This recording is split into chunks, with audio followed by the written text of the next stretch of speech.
Таны төлөө эх орон чинь юу хийж чадах вэ гэж асуухаас өмнө та өөрөө эх орныхон төлөө юу хийж чадах вэ гэж асуу. Jan Federal.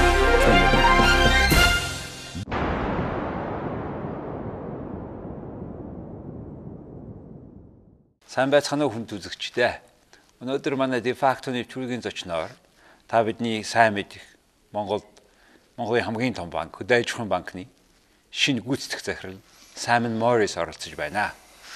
Good evening. Good evening, Joggo. Thank you for having me. Thank you for coming for this our interview, talk show, and we are very delighted to see new CEO of Ham Bank. Yeah. And according to our program, I would like to ask you about which country are you from, town, your parents, schools, and how come you a banker? Well, I by nationality, I'm British. Simon Morris 2010 оны 8 дугаар сараас Хаан банкны гүйцэтгэх захирлын албан тушаалыг хашиж байна. Ноён Моррис Их Британий Стандарт Чарттерд банкны Аз, Европ, Африкийн улс орнууд дахь салбарт 25 жил ажилласан туршлагатай. 2010-аас 2010-нд Бруней, Филиппин, Индонез, Шри Ланка дахь тус банкны салбарын захирлаар ажиллаж байсан. Олон улсын банкны менежмент, санхүү, арилжааны банкны чиглэлээр зөвлөгөө өгч байсан туршлагатай.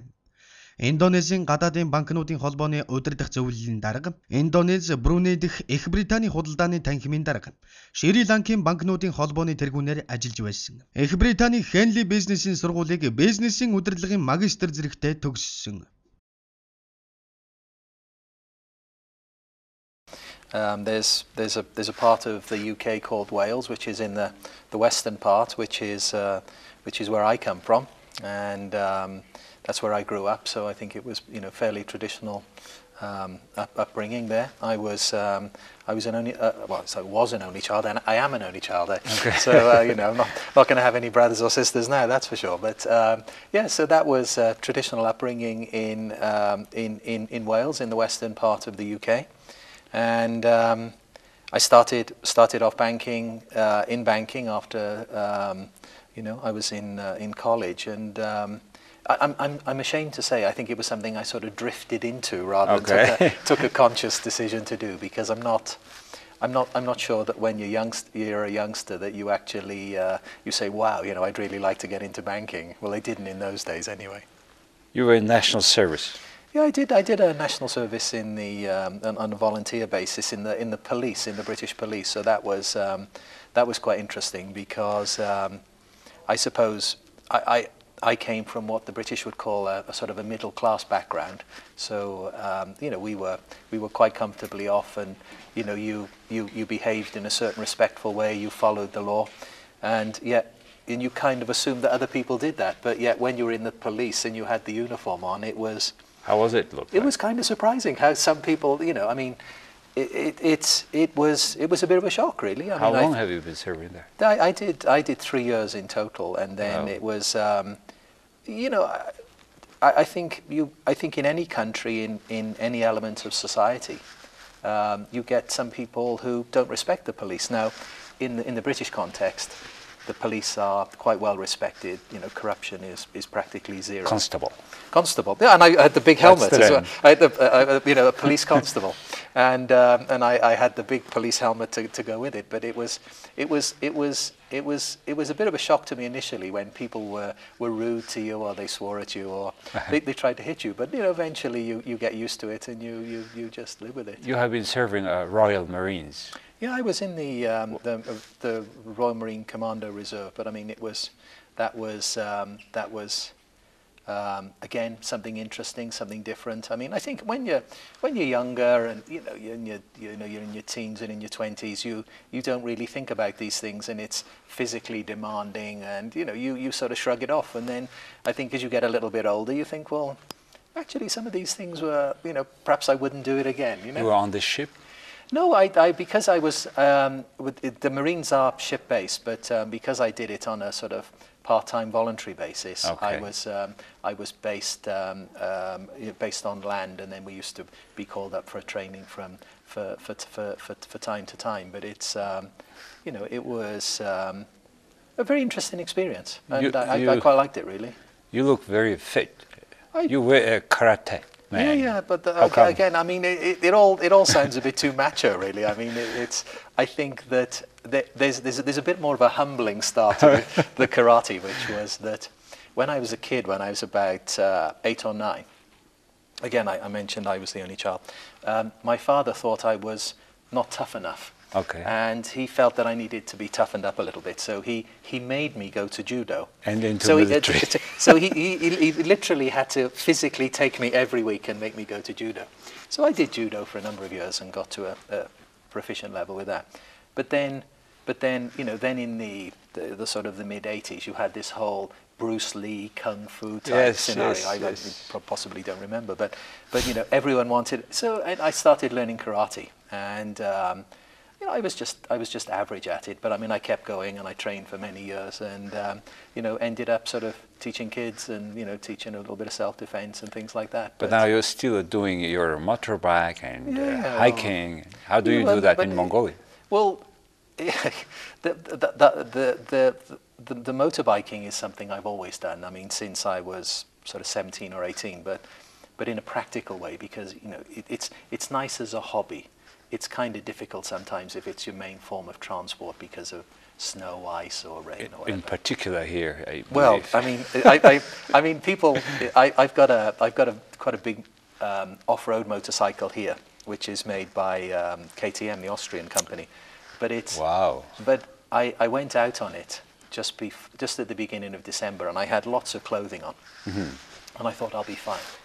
And But what I'd overlooked was that, you know, the visor, the shield on the bike, it was icing up from the inside. Yes. So I was on the motorbike for about 20 minutes, and I just got to the outskirts of UB, and I couldn't see anymore because it was just completely iced up. And you cannot go without visor. No, I couldn't see. So I had to flip the visor up. Then the wind was going straight into my eyes. You came back. It was a disaster. Oh, okay. So I came back. But to go to your last point, I mean, you know, I think one of the beauties and the benefits of Mongolia is sort of the natural beauty, and anywhere you look around UB, you can see the mountains, and you know, I think it's a great opportunity on the weekend. You will enjoy the weather Absolutely. in Mongolia soon. It's you know, you just put a few extra layers on. I think it was, you know, minus 22, minus 24 today. So, but you know, it's put on a thicker coat, but it's you know, fabulous countryside to go hiking in. You have been working for Standard Chartered Bank Yes. almost 25 years in different countries, Brunei, Indonesia, right? Yeah, it was a great privilege. I mean, I think that. Tell us about this Chartered Bank, please. Well, Standard Chartered Bank is a British bank. It's an international bank, and It's not South African? It's a very good question. You asked that. Is that there's often confusion between Standard Bank and Standard Chartered Bank. Standard Bank is the South African bank, and Standard Chartered is the British bank. And they were the same bank until the 1980s, in the apartheid years, when Standard Chartered actually sold Standard Bank. So they're not related anymore. But I mean, I think that it was a great privilege to work for Standard Chartered Group for nearly 25 years. I mean, I think that it's evolved into, excuse me, one of, in my opinion, and you know, and I'm not employed there anymore, so I think I can be objective. You know, one of the best run banks in the world. And even if you look back at over the economic crisis, this is a bank which has posted record results. Even with the last one? For the last 8 years. For Wow. the last 8 years. Record growth. Record results, record growth. Wow. I think it's been a How fabulous. come? Why is that? I think. When everybody falls down? I think that there is good leadership in the bank. I think there was a clear strategy.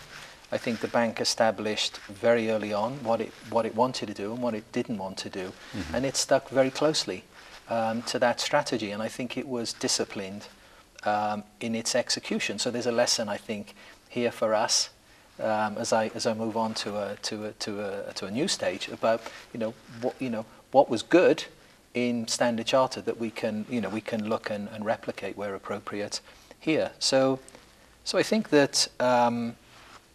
Also, one had the opportunity to work in different markets. I was the CEO in, as you say, in like a very small country, physically and population-wise, like Brunei, to to a country like Indonesia, which has got one of the largest in the world, and 240 million people, and very big business for Standard Chartered. But I think it gave one the opportunity to work with people in different cultures, in different environments, and it was something I think I'm blessed to have had the opportunity to do.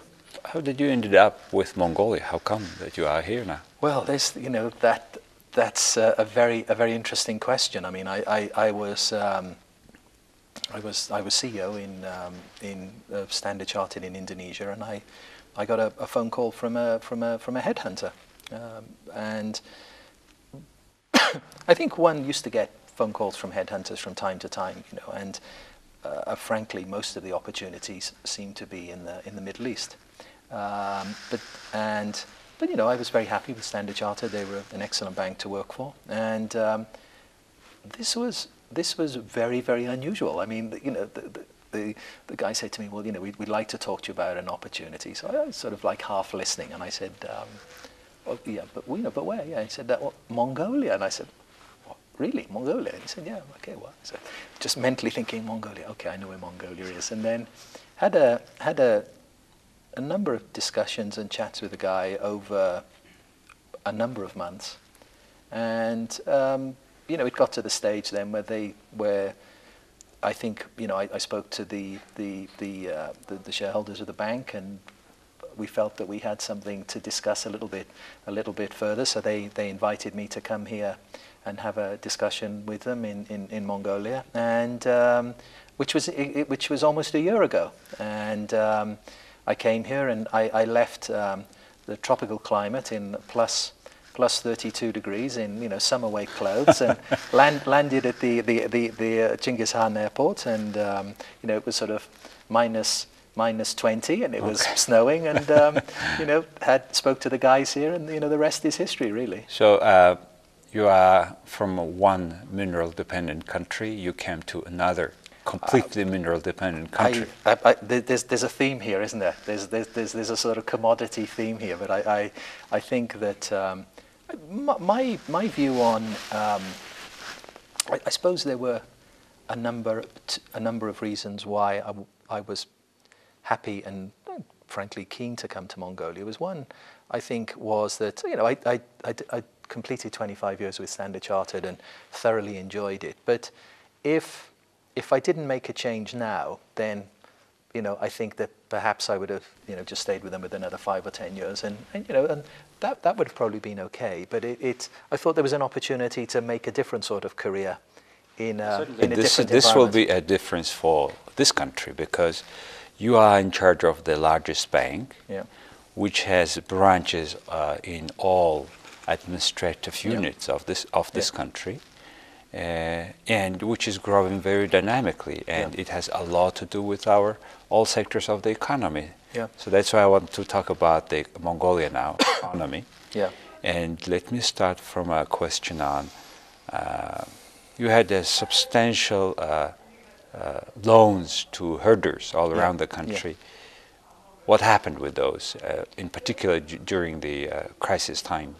Yeah, I think that it's a question I'm often asked, and I think that we're now in the early stages of 2011. I think a year ago, when the country was suffering from the Zud, and we were just coming out of 2009 with a very, very challenging economic environment, I think that the outlook was quite pessimistic. Looking back now on 2010, the performance of our herder portfolio has been very good indeed, and I think that fortunately we have, where we've been able to, we've worked with clients to help them to get to a better place, and I think our customers have responded magnificently. I think we've only had a relatively small number of challenges, and I think that that particular portfolio I would say is in much better shape than we expected. But I also think it's a reflection on the honesty and integrity of our customers. Yes, and plus because this business risk does not, I mean, this risk, a lot of natural risk is there involved, and not necessarily depends on the quality of herdsmen. It hits very badly sometimes. Absolutely. How do you see the exit solution for this issue? There's an insurance, as maybe you have heard about that, and if there is any other way to solve and to be a little bit better manage the risk? I think that I think if there was a development of some form of appropriate type of insurance that would cover these sort of risks, I think that that would be extremely helpful, because I think you're absolutely correct in what you say, in as much that these were very largely circumstances beyond people's control. You've just got very hard-working people who put absolutely, they put their heart and soul into their business, and through no fault of their own. And yet they have lost everything what they absolutely. had. And you know, you can't but feel sympathy.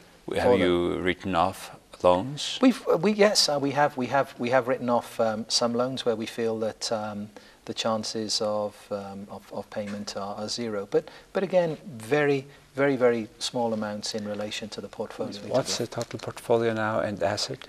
I haven't got the exact number to hand, but I mean, I think if you look at it year on year, if we say, you know, how did 2010 compare to 2009? I mean, in terms of our deposit growth would be in excess of 50%, and our asset growth would be, you know, in the mid 30s. So I think that there's a very substantial growth. Yeah, I think that we've been pleased with that. I mean, I think that, as you know, Jagel, from your background, I mean, I think we have to discount that a little bit by inflation, because you know that would obviously sort of boost the gross numbers. So there's perhaps if we net that off, it comes down to smaller numbers. But I think on the deposit side, I mean, I think that what that indicates to us, and it's what our customers tell us, is that there are two very common reasons why our customers tell me they choose Harm Bank. The first one is trust, and the second one is convenience. And the trust one is very important to us, because, you know, I think most people are aware that we're a very transparent bank. We strive to have, you know, high standards of governance, and our customers work very hard for their money, and I think, you know, we are morally and professionally obliged to protect it as much as we can. So I think that I think has come through in times of turbulence. People want to know that their money's safe. So I think that's kind of reflected in the deposit growth. How many branches altogether in the country? It's 500 now. 500. So speaking about banking sector again, still Mongolia banking sectors keep growing, and I think now it is overgrowing the total GDP, or about, which means equal. Then still we have a problem with not decreasing of deposit rate, and we keep increasing the loan interest rate. And now this margin spread has become very small. What do you think about it, and why is that so? Well, I think there are a number of issues in that question which are quite important. Is that if customers are pushing for, you know, high deposit rates, then to a certain extent that fuels higher interest rates. Which is the case. Yeah, absolutely. But I think what we've seen in the last, I would say what I think I've seen in the last 1 or 2 months is we've seen deposit rates starting to come down, and we have been able to pass some of that savings on in lower interest rates in certain sectors as well. So I think I think systemically I'm encouraged by that. If the rates can move down in parallel, that would be good. We are in a very strange situation in Mongolia, where our business, a majority of Mongolian businesses are small, medium enterprises, maybe 80% of all total companies' Yeah. amounts, then they have to run business with at least 24% for bank cost, Yeah. and then to have to make certain profit, which is by all sides, in any country, very hard task.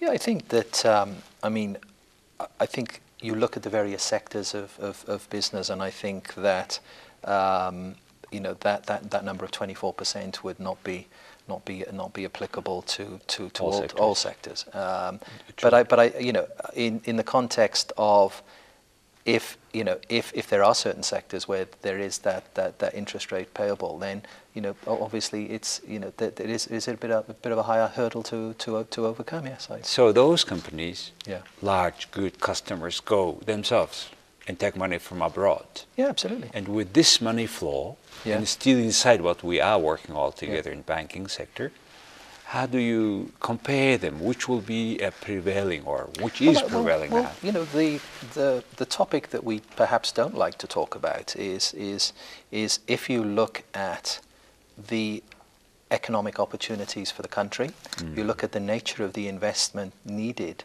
to actually maximize those opportunities for the long-term benefit of the country, that will only come through and with partnership with foreign banks, in my opinion. Now, Exactly. Perhaps I could Speaking be about wrong. foreign banks, why foreign banks, big names themselves, are not coming to Mongolia to operate up until now? Well, I think that the issue there, in my opinion, is that they can probably do the type of business they want to do by not having a physical presence in Mongolia. So through commercial banks.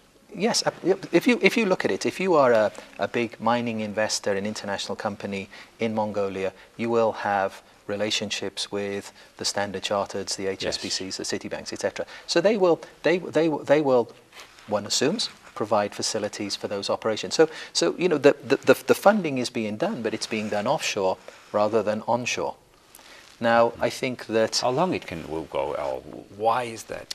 Well, I think it depends on the individual strategies of HSBC. Yeah. It's a world local bank. Yeah. It has in every smallest town in Mexico they have a branch. Yeah. And they don't have here. I think, and I mean, I have looked at this from an international bank perspective. So if I put my old hat on, I could say, what they might say, Jargal, is to actually say, well, Mongolia, it's a physically very big country, but really it's quite a small country because it's only got a population of consumption, consumption, etc. Customers, So again, they're sort of saying, well, where are the quick wins? Where can I actually make a difference, but do it sort of cost effectively?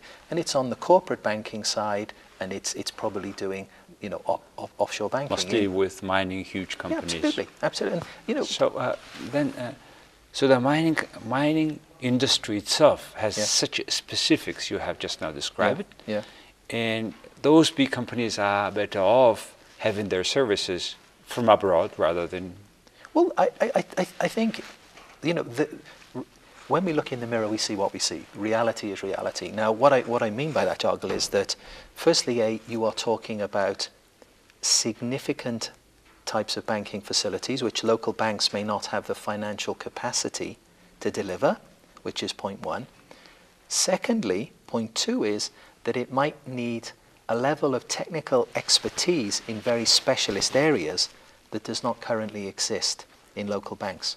So I think that I don't think we should be ashamed about that. I don't think we should be necessarily. On the other possibility is there's a merger and acquisition. Could be among the banks if all are transparent and readable, all financials by. Well, that's a big if, of course, isn't it? I mean, I think that if all banks were transparent, I think that to attract. I mean, what I'm thinking about, and the reason I'm hesitating here, is to say that clearly one strategic possibility is that you could get some foreign banks would look at banks in Mongolia and perhaps say, well, I'm actually interested in developing a retail business, an SME, a local commercial business there. Do I do that organically, which tends to take quite a time, or would I look at perhaps buying a share in a local bank, or in fact even buying a local bank? So I think that clearly that is a strategic option, but it comes back then to the question that you've raised, which is really then, you've got to have high standards of governance, you've got a high standard of transparency, because in order to be that's the basic entry level. Yes. If these people turn up at a bank and they feel that sure it's not and transparent in then three nature. banks, largest three together, is 60-70% of total. It depends on the product market. sector, but it can be 70% plus, and I mean that's just the nature of the environment today. Then can we look at the issue of higher deposit rate also because Mongolian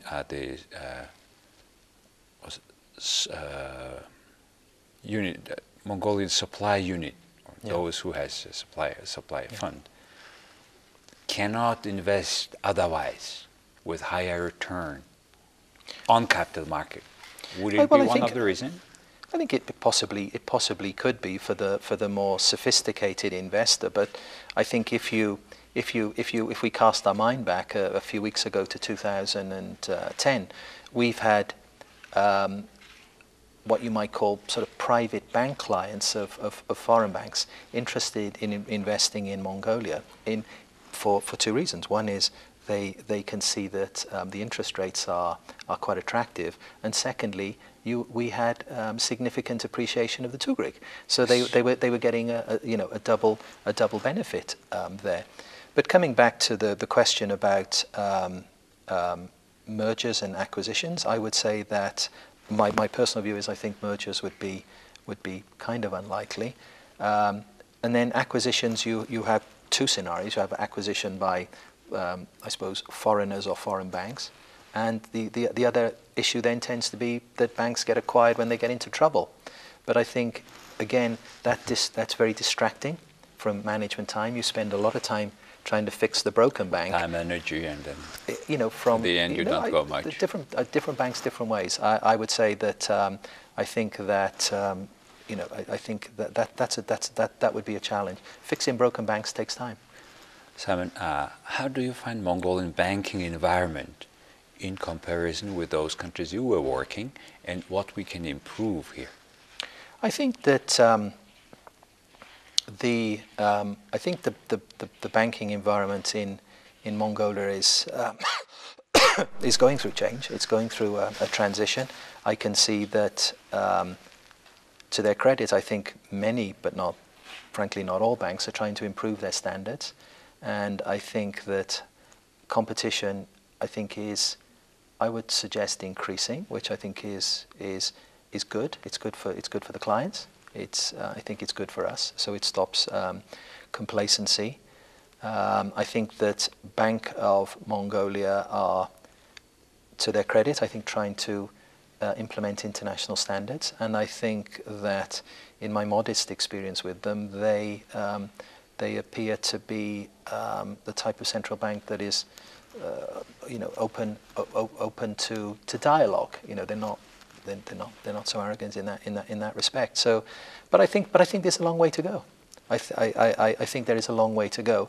But what I'm encouraged about is the fact that, in terms of catch up and taking ourselves to a higher standard, is that we don't have to follow all the steps that perhaps countries in more developed markets did over 20. Absolutely. So I think we can leapfrog and get to a better place faster than